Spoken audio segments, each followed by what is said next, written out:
What up, what up, what up, what up, what up, what up, what up, world? It's your boy Amp Dog with another episode of Politickin. Want to thank everybody for tuning in, showing your love, and make sure you tell a friend to tell a friend. Big Amp Dog said, "What's the deal?" And today we got an update on the Ahmaud Arbery case. That's the gentleman who was ran down like an animal and killed in broad daylight by a father and son. um,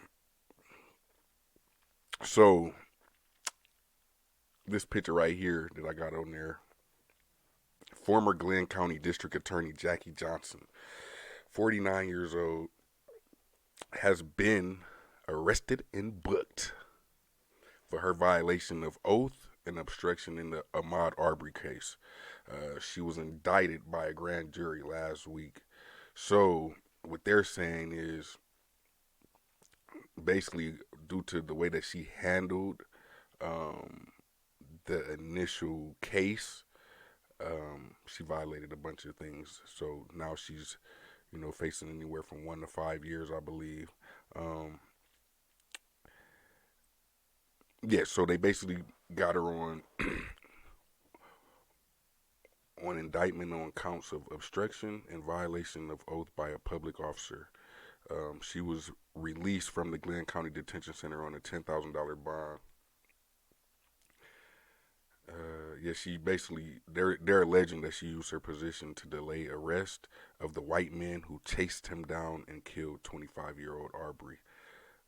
She was the county's top prosecutor when Arbery was fatally shot last year, and one of the armed men who pursued him had worked for her as an investigator. You don't say. It's crazy because this remind me of How to Get Away with Murder. Um, what's her name, Elise or something like that, Annalise. Yeah, this lady could definitely been uh, something like that. I could imagine. Not saying that you can't be the top prosecutor without, you know, breaking over, crossing the line or breaking laws or violating people's rights. Like I'm sure there are, top prosecutors that literally do their job by the book and they're good. But unfortunately, we see things like this all the time. So Georgia Attorney General Chris Carr, a Republican, I don't know why that's so important. Basically, he sought the indictment after requesting an investigation of possible misconduct by the local prosecutor who failed to bring charges in the killing. Because if y'all don't remember, back when this happened, um, I believe we didn't see the video or anything like that. Like the video didn't leak until like maybe a month or 2 months or something like that after the actual shooting occurred. Um, and in that time, no arrests were made or nothing. It was one of those like type things where she was gonna cover this shit up as long as she could have.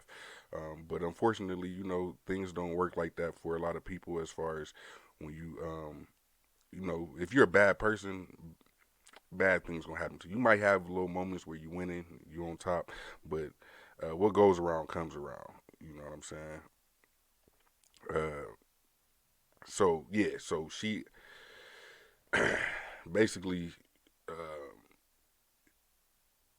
basically she just pretty much used her power to help out a ex employee, and um,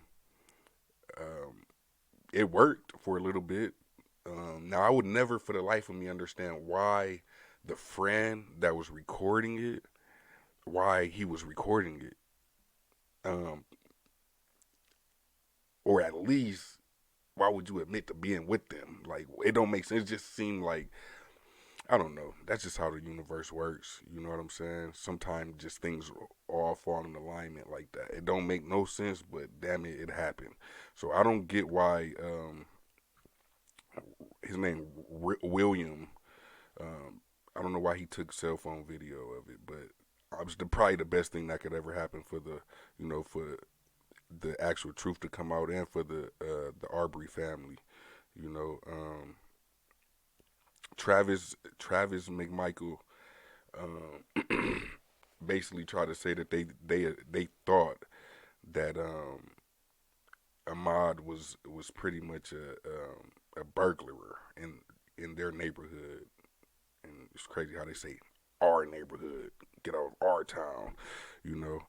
Um, but yeah, all four of them, because it's probably gonna be more that comes out. But yeah, so far, the father son, Gregory and Travis, the cameraman William, who looks like he looked like this character off of what's that show called, or that movie? I don't know, but y'all look him up. Look up William Roddy Bryant, and then tell me what y'all think he looked like in the comments. And now former prosecutor. So I would say, if anything, out there in Brunswick, um, if anything, I would say we need to go ahead and make an example out of these guys and make sure that we can get some true justice for the Arbery family. Um, because at the end of the day, he didn't deserve what happened to him. Um, yeah, and then just seeing what takes place after the crime has happened, and then you get people that are, you know, elected officials, people that people are trusting into, making things right, and protecting the laws and the rights and the Constitution. So for her to be able to, take advantage of her position to try to cover up such a heinous crime, um, I definitely say that she should, be invited to that special place that they got down there, where it's real hot, warm. And also, I would hope that people that will be a part of stuff like this in the near future or whatever, you don't fall in line with it. You know what I'm saying? It don't matter how, like, cause a person like her, you could tell by her mugshot right there, like it was a lot of ego that kicked in. You're the top prosecutor.